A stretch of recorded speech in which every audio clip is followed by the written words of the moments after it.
केसी वेणुगोपाल जी, Ashok Gehlot ji, doctor Raghu Sharma ji, Jagdish भाई Thakur ji,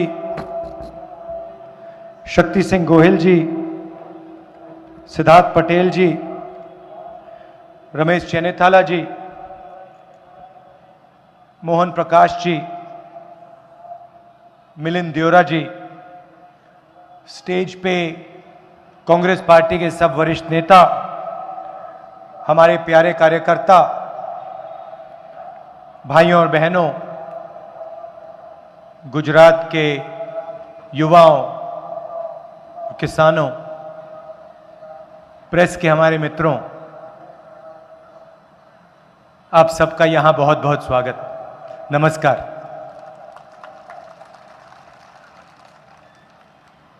press के मित्रों तो कहते हैं, मगर आप हमारी बात नहीं उठाते हो टीवी पे।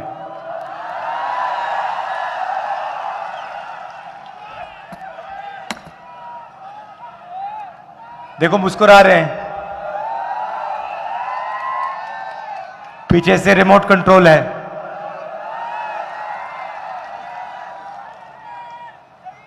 इनकी गलती नहीं है वैसे, ये कोशिश करते हैं, मगर इनके जो मालिक हैं इनको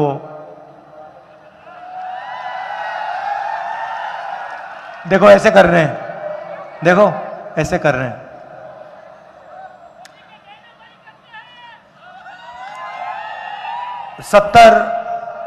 सत्तर दिन पहले कन्याकुमारी से हमने भारत जोड़ो यात्रा शुरू की और अब हम महाराष्ट्र से मध्य प्रदेश में घुस रहे हैं। यात्रा श्रीनगर तक जाएगी और श्रीनगर में हमारा जो तिरंगा झंडा है उसे वो यात्रा लहराएगी।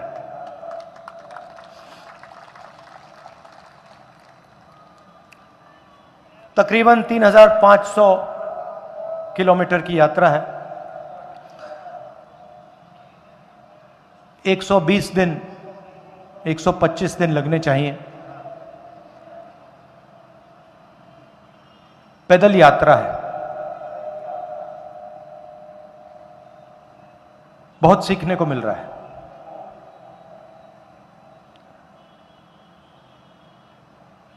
युवाओं से बातचीत हो रही है, किसानों से, मजदूरों से, छोटे व्यापारियों से, जो स्मॉल और मीडियम बिजनेस चलाते हैं, उनसे बात हो रही है।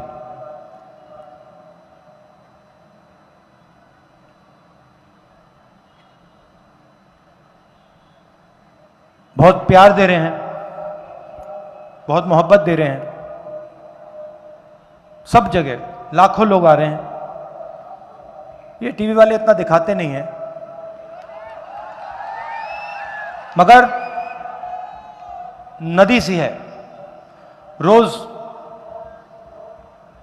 5:30 बजे लोग आते हैं, 6 बजे हम शुरू करते हैं, 8 बजे रात को, 7:30 बजे रात को यात्रा खत्म होती है। अजीब सी बात है, थकान बिल्कुल नहीं होती, बिल्कुल नहीं, क्योंकि पूरी की पूरी शक्ति, जनता की शक्ति हमारी मदद कर रही है। दुख इस बात का है कि यह यात्रा गुजरात से नहीं निकली।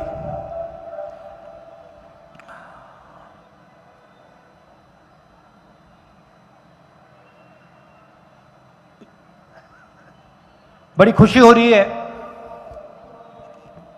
मगर दुख भी लग रहा है। युवाओं से बात करते हैं, हजारों युवाओं से मैंने बातचीत की है। हर 5-10 मिनट कोई युवा आता है, अपने सपने के बारे में मुझे बताता है।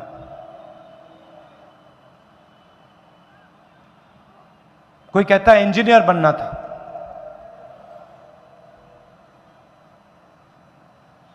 सालों पढ़ाई की, सपना देखा था कंप्यूटर इंजीनियर बनेंगे,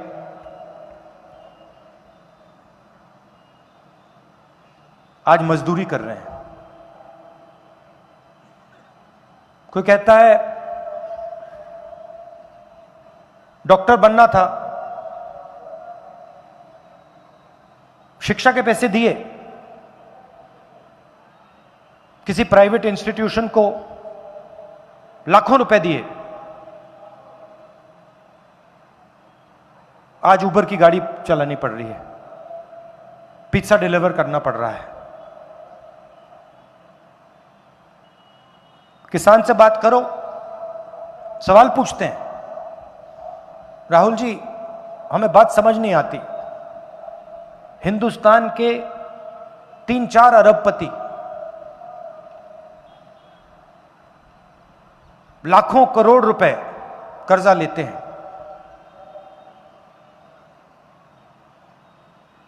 और फिर हिंदुस्तान के सबसे अमीर लोगों का कर्जा माफ हो जाता है। हमने क्या गलती की? हम 50,000 रुपए का कर्जा लेते हैं, 1 लाख रुपए का कर्जा लेते हैं, हमारा कर्जा कभी माफ क्यों नहीं होता?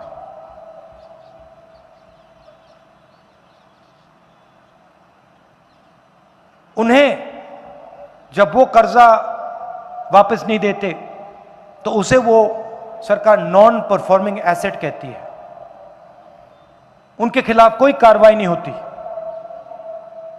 मगर जब किसान 50,000 रुपए कर्जा लेता है, वापस नहीं देता, उसे नॉन परफॉर्मिंग एसेट नहीं कहलाया जाता, उसको डिफॉल्टर कहलाया जाता है। यह सवाल किसान पूछ रहे हैं। प्रधानमंत्री बीमा योजना में पैसा डालते हैं, तूफान आता है, बारिश होती है, खेत बर्बाद हो जाता है, 1 रुपया नहीं मिलता।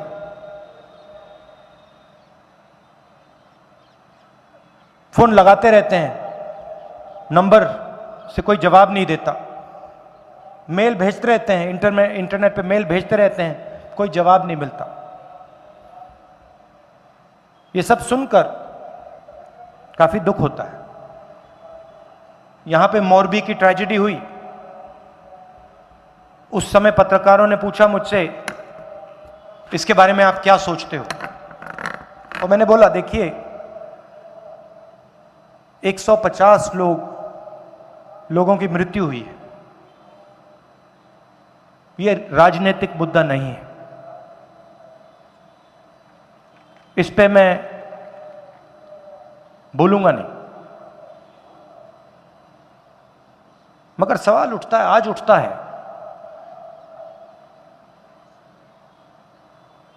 जिन्होंने ये काम किया उनके खिलाफ कोई भी कार्रवाई नहीं, कोई एफआईआर नहीं।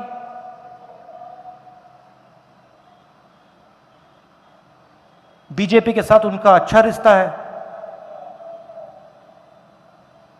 तो उनका कुछ नहीं होगा क्या?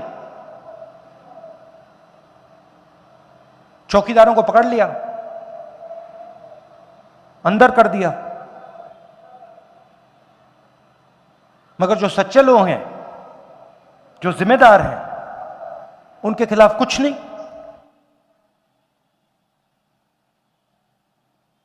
और ये गुजरात जो आपका प्रदेश है, स्मॉल और मीडियम इंडस्ट्री का ये सेंटर है, ये आपकी रीढ़ की हड्डी है। ये जो छोटी कंपनीज हैं, मिडिल साइज कंपनीज हैं, और आपके लोग सिर्फ गुजरात में नहीं चलाते, पूरे हिंदुस्तान में आप लोग इनको चलाते हो। यही तो देश को रोजगार देती हैं। ये जो अरबपति हैं 2-3, ये रोजगार नहीं देते हैं। जो छोटे बिजनेसेस हैं, मिडिल साइज बिजनेसेस हैं, वो रोजगार देते थे। क्या हुआ? सरकार ने नोटबंदी की, आपसे कहा था काला धन मिटा देंगे, काला धन नहीं मिटा।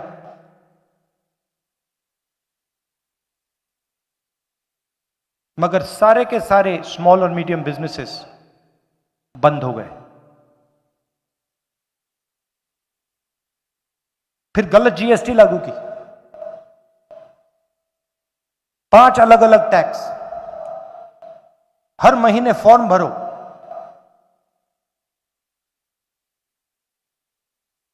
जो बचे थे वो भी खत्म हो गए। रास्ता साफ करना था, अरबपतियों के लिए रास्ता साफ करना था। कोरोना के समय भी वही किया। मुझे याद है, हिंदुस्तान के मजदूर, किसी पत्रकार ने मुझे पूछा कि आप 2000 किलोमीटर चले हो। मैंने उससे कहा, देखिए ये कोई बड़ी बात नहीं है। हिंदुस्तान का हर मजदूर ये 2000 किलोमीटर चला था, भूखा चला था। तो ये कोई बड़ी बात नहीं है। मगर जब उस मजदूर को सरकार की जरूरत थी, हिंदुस्तान की सरकार ने, गुजरात की सरकार ने उनकी मदद नहीं की।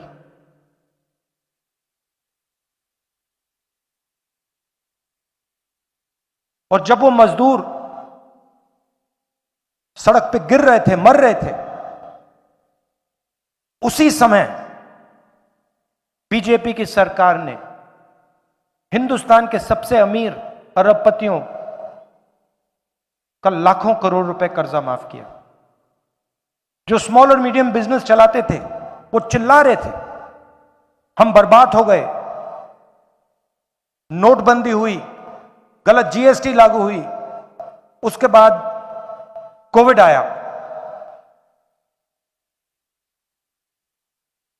मदद नहीं की, सपोर्ट नहीं दी।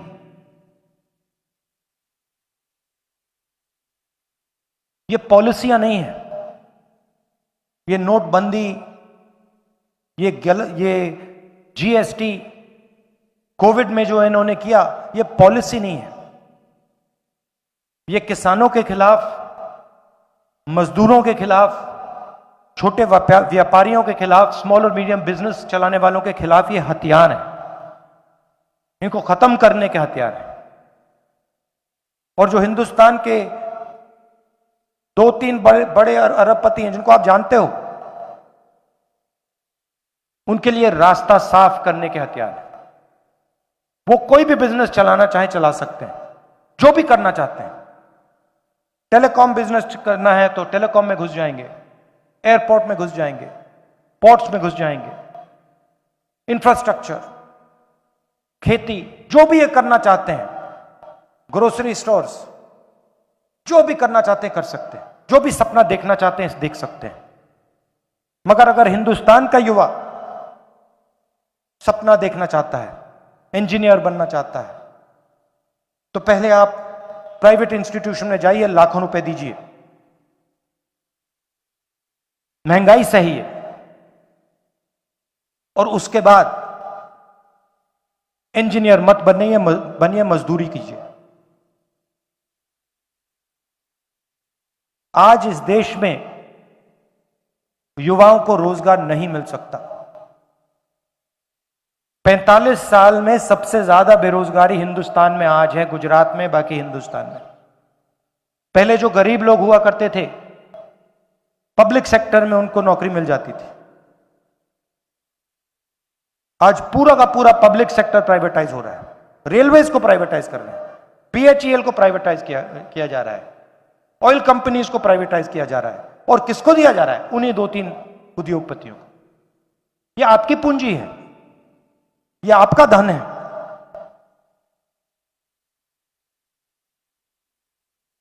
पब्लिक सेक्टर में आपको रोजगार नहीं मिल सकता।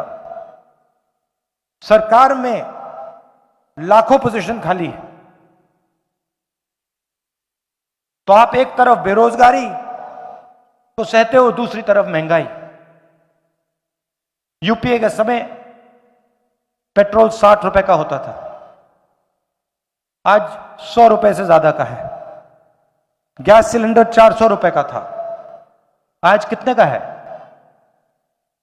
1100 रुपए का है।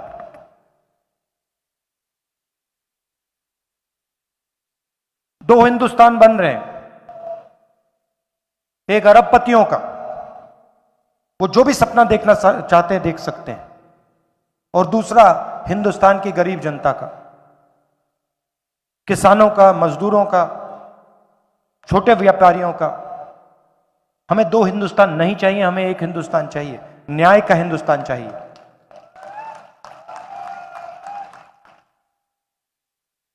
और भारत जोड़ो हम जो शुरू किए हैं, उसके पीछे सोच आपकी है, गुजरात की है, महात्मा गांधी जी की है। ये हमारी, ये नई चीज नहीं कर रहे हैं हम।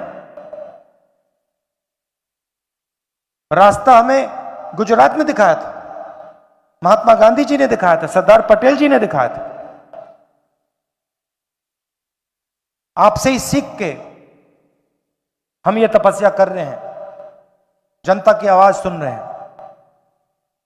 7-8 घंटे हम चलते हैं, हम कुछ बोलते नहीं हैं, किसानों की बात सुनते हैं, युवाओं की बात सुनते हैं, गले लगते हैं उनसे, मजदूरों से। और 7-8 घंटे चलने के बाद कभी 10-11 घंटे हो जाते हैं, हम 15 मिनट अपनी बात रखते हैं।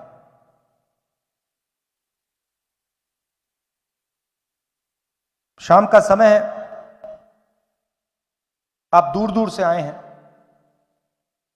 मैं दिल से आपका धन्यवाद करता हूं। आपने इतना प्यार दिया, इतने प्यार से आपने मेरी बात सुनी, इसके लिए आप सबको बहुत बहुत धन्यवाद। नमस्कार, जय हिंद।